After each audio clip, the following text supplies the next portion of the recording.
Hello guys welcome back to my vlog. यता आइसक्यो म चाहिँ अहिले गुम्बा डाँडा। आज शनिबार हेरौँ के हुन्छ, कतिको मान्छेहरू आउँछन्, फोटो कतिको खिचिन्छ तपाईँलाई म बताउने नै छु। हाम्रो दाइ आइसक्नु भयो यहाँनिर, साथी चाहिँ यहाँनिर।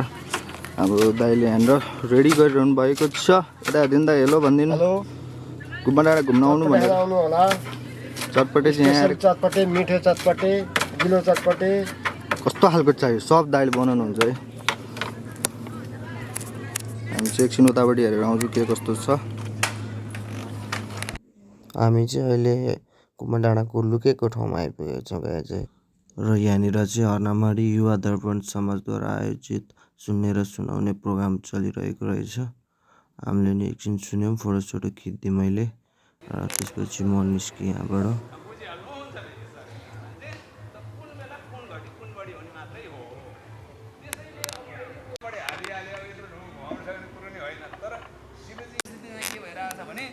सबैजना कमाउने मात्रै क्या, जसरी हुन्छ दुई पैसा कमाउने मात्रै, समय अन्त हाल्दैन हाले आफूलाई कमाउने मात्रै।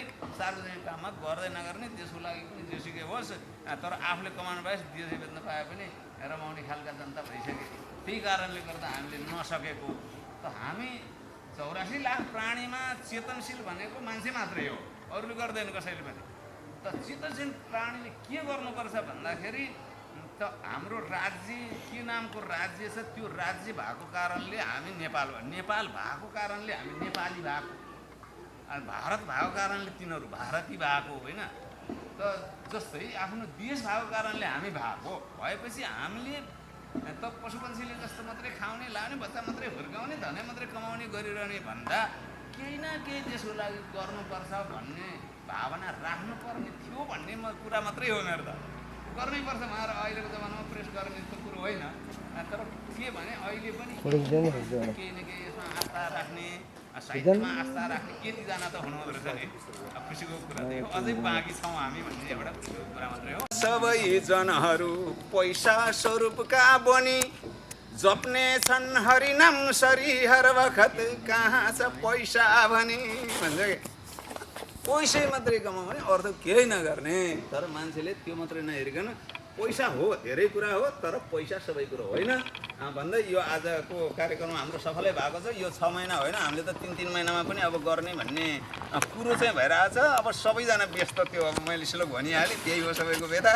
अनि त्यही कारणले गर्दाखेरि हामी अब अलिकति व्यस्ततै हुनुपर्छ, समय परिस्थिति यसले गर्दाखेरि। यतिकैमा आज चाहिँ नि यो सबै आइदिनु भएको, सुनिदिनु भएको र यो सफल पारिदिनु भएकोमा सबैलाई धन्यवाद दिँदै, खास गरी यहाँ बढी सहयोग अब उहाँले कुर्सी दिएर चाहिँ नि वन समितिको अध्यक्षले सहयोग गर्नुभयो। अब यो सबैलाई धन्यवाद दिँदै अब यो आजको यो गोष्ठी हाम्रो यही विसर्जन भएको चाहिँ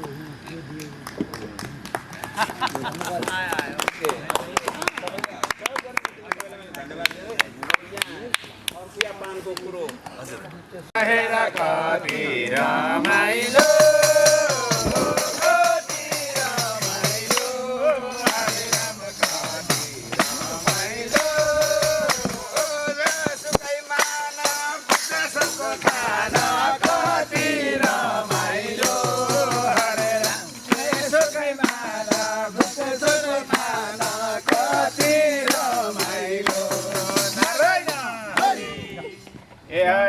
सबलाई नमस्कार, हरे राम सबलाई नमस्कार, सबलाई नमस्कार, हरे राम सबलाई नमस्कार, ताराका भेला भएका सबलाई नमस्कार, हरे राम ताराका भेला भएका सबलाई नमस्कार।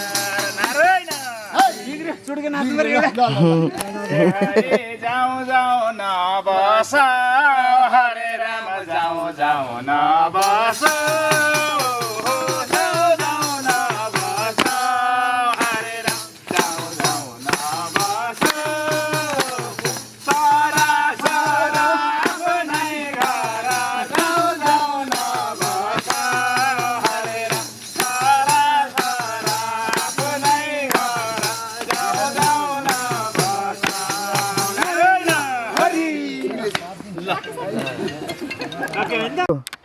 कार्यक्रम सफल भयो। ल